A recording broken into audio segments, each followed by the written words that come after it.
CBSE world में आपका स्वागत है। तो आज हम सॉल्व करेंगे 2 अगस्त की क्विज को।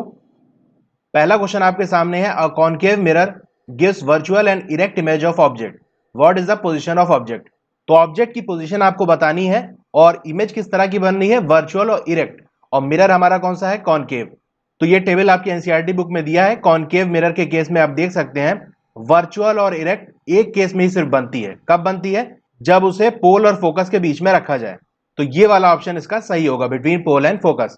What is the size of image if object is placed at focus of the concave mirror?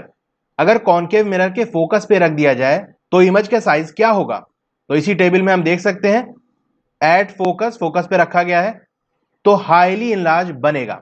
अब इसमें बहुत सारे लोगों ने इनलार्ज पे क्लिक किया है। अगर आपको ऑप्शन वगैरह ना दिया होता और सिंपल क्वेश्चन होता और आपको आंसर करना होता तब आप इनलार्ज लिख सकते थे। वहां पर भी बेहतर यह था कि आप हाईली इनलार्ज लिखो, लेकिन अगर इनलार्ज लिख देते तो काम बन जाता। लेकिन जब ऑप्शन में दोनों चीज है, इनलार्ज और हाईली इनलार्ज, तब हाईली इनलार्ज वाला ऑप्शन सही होगा, क्योंकि इमेज सिर्फ बड़ी नहीं बननी है बल्कि बहुत बड़ी इमेज बनेगी। इसीलिए देखिए यहां लिखा भी है हाईली इनलार्ज। अब बहुत बड़ी से क्या मतलब है, क्योंकि देखिए कोई पैरामीटर तो है नहीं कि यहां तक हम कहेंगे बड़ी है और इतना साइज हो जाएगा तो हम कहेंगे बहुत बड़ी है। तो एक एग्जाम्पल से मैं आपको समझाता हूं। जैसे ये वाला केस आप लें, एट इंफिनिटी पे अगर कोई ऑब्जेक्ट है तो यहां क्या लिखा है, हाईली डिमिनिश्ड बनेगा। अब इंफिनिटी पे क्या हो सकता है, मान लीजिए सन है हमारा, उसकी डिस्टेंस इंफिनिटी होगी, हम काउंट करेंगे। उसकी इमेज कैसे बनती है, एक पेपर पे उसकी इमेज ऑब्टेन कर सकते हैं। ये मैंने थ्योरी वाले लेक्चर में पढ़ा है कि कैसे बनती है इमेज। यानी सन की इमेज एक A4 साइज के पेपर पे आप ऑब्टेन कर सकते हो। अब सोचो सन का साइज कितना बड़ा है और जो इमेज आपकी बननी है वो कितनी छोटी बन रही है। इसीलिए यहां वर्ड यूज किया गया हाईली डिमिनिश, यानी बहुत ही ज्यादा छोटी। तो हाईली इनलार्ज का मतलब क्या है? फॉर एग्जाम्पल, अगर पेंसिल की इमेज, पेंसिल ऑब्जेक्ट है और उसकी इमेज आईफल टावर के बराबर बन रही है, तो आप सिंपल नहीं कहोगे कि हाँ बड़ी बन रही है, बल्कि कहोगे आप बहुत बड़ी बन रही है। क्योंकि सिर्फ बड़ी कहने से आइडिया नहीं लग पाता, 2 गुना 3 गुना बड़ी होगी, आदमी इतना अंदाजा लगाता है।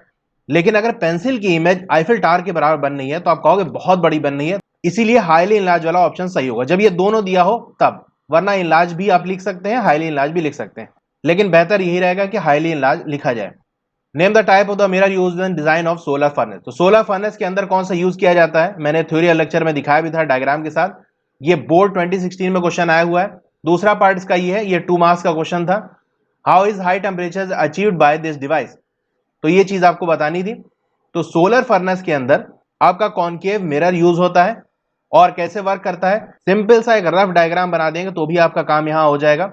जैसे यहां पर एक ऐसे मिरर होता है, यानी बहुत बड़ा मिरर होता है, बिल्डिंग के अंदर अटैच होता है, ऐसी बिल्डिंग होती है पूरी और चीज अटैच होता है। और यहां पर एक ऐसे प्लेन मिरर टाइप का होता है। अब इस पे ऐसे सन की लाइट रे पड़ती है और यहां से टकराने के बाद फिर यहां जाती है, ऐसे यहां से जाएगी। तो कॉन्केव मिरर क्या करता है, पैरेलल लाइट रेज को एक पॉइंट पे फोकस कर देता है। तो यही करेगा, एक पॉइंट पे यहां इन सारी लाइट रेज को मिला देगा, ठीक है। और यहीं पर आपका फोकस पॉइंट होगा और यही हीट आपकी ऑब्टेन हो जाएगी। तो यहां एक जनरेटर टाइप का ऐसे लगा होता है, तो ऐसे दिखा भी सकते हैं। तो एक रफ से ऐसे डायग्राम बना देंगे और यही चीज लिख देंगे जो यहां हमने देखा कि लाइट रे आएगी, वो एक प्लेन मिरर से टकरा के वो सारी पैरेलल बीम की तरह से कॉन्केव मिरर से टकराएगी। कॉन्केव मिरर उन सारी लाइट रे को एक जगह फोकस कर देगा। तो जब सारी लाइट रे, तो लाइट के साथ हीट भी होती है, सनलाइट के साथ हीट भी होती है, तो हीट भी एक पॉइंट पर आकर कंसंट्रेट हो जाएगी। इस तरह से वो हाई टेम्परेचर हमें मिल जाएगा। अब एक और बोर्ड 2016 का क्वेश्चन था, the magnification produce by spherical mirror is -3।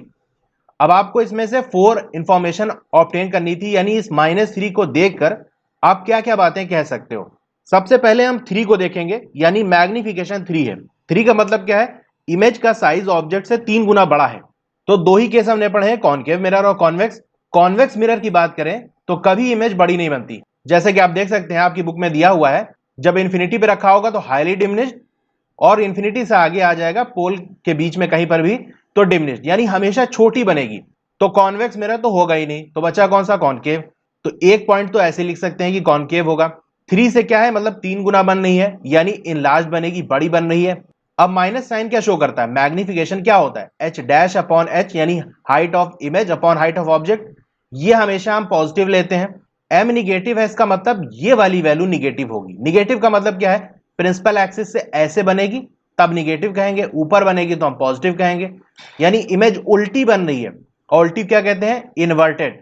और रियल इन्वर्टेड साथ में चलता है, हमेशा याद रखिएगा, रियल एंड इन्वर्टेड होता है और वर्चुअल और इरेक्ट साथ में चलता है। तो एक चीज ये लिख सकते हैं, इमेज अगर बड़ी बनती है तो इस इमेज की पोजीशन कहां होती है?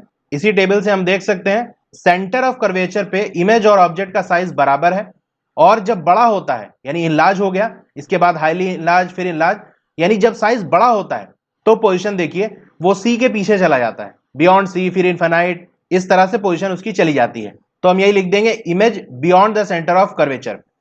या इसकी जगह एक और पॉइंट भी लिख सकते हैं कि इमेज की डिस्टेंस मिरर से वो ज्यादा होगी ऑब्जेक्ट की डिस्टेंस के कंपैरिजन में। A ray of light parallel to the principal axis after reflection passes through focus, where will be the normal line in this case? आप सबसे पहले समझ लेते हैं कि नॉर्मल क्या होता है। किसी भी सरफेस से अगर कोई चीज 90 डिग्री पे है तो उसे नॉर्मल कहेंगे। यहां 90 डिग्री है यानी ये क्या होगा? आपका नॉर्मल होगा। ठीक है, सिंपल सी बात। प्लेन मिरर केस में क्या होता है, जितनी लाइट रे ऐसे जाकर इसके 90 डिग्री पड़ेंगी वो सारी हम कहेंगे ये नॉर्मल है। स्फेरिकल मिरर की अगर हम बात करें, फॉर एग्जांपल कॉनकेव की हम ले लेते हैं। अब हमको केस क्या दिया है, एक लाइट रे पैरेलल जा रही है, यहां टकरा रही है, और रिफ्लेक्शन के बाद ये फोकस से पास हो जा रही है। यहां इसका फोकस होगा, ये पोल होगा, ऐसे जा रही है और ऐसे निकल जा रही है। यहां कहीं आपका सेंटर ऑफ कर्वेचर सी होगा। तो आपको बताना है नॉर्मल क्या होगा। अब ये केस हो या कोई और केस हो, नॉर्मल वही होगा जो लाइन सेंटर ऑफ कर्वेचर से पास होते हुए मिरर से टकराएगी। फॉर एग्जाम्पल ये एक लाइट रे है, वो जा रही है, ऐसे टकराएगी, तो ये एक नॉर्मल हो जाएगा। ऐसे यहां से जाएगी, सेंटर ऑफ कर्वेचर से पास होते हुए मिरर से टकराएगी, तो ये एक दूसरा नॉर्मल हो जाएगा। यहां से आएगी, सेंटर ऑफ कर्वेचर से पास होते हुए यहां टकराएगी, ये एक नॉर्मल हो जाएगा। नॉर्मल मतलब इस सरफेस से ये 90 डिग्री बनाएगी। ठीक है, ऐसे सरफेस से अगर हम एक टेंजेंट खींचें और यहां से मेजर करें तो ये 90 डिग्री बनेगा। ठीक है, ऐसे यहां पर भी 90 डिग्री, तो उसे हम नॉर्मल कहेंगे। तो इस केस के अंदर या कोई भी केस हो स्फेरिकल मिरर का, तो वहां इनफाइनाइट नंबर ऑफ नॉर्मल बना सकते हैं।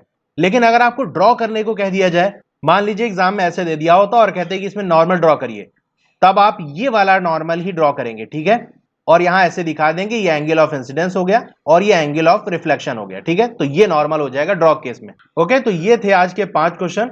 मैंने एक अलग से प्लेलिस्ट बनाई है क्विज वीडियो के लिए, और उसका लिंक आपको नीचे मिल जाएगा। वहां से जाके उस प्लेलिस्ट में जाकर आप वीडियो देख सकते हैं। Okay, thank you.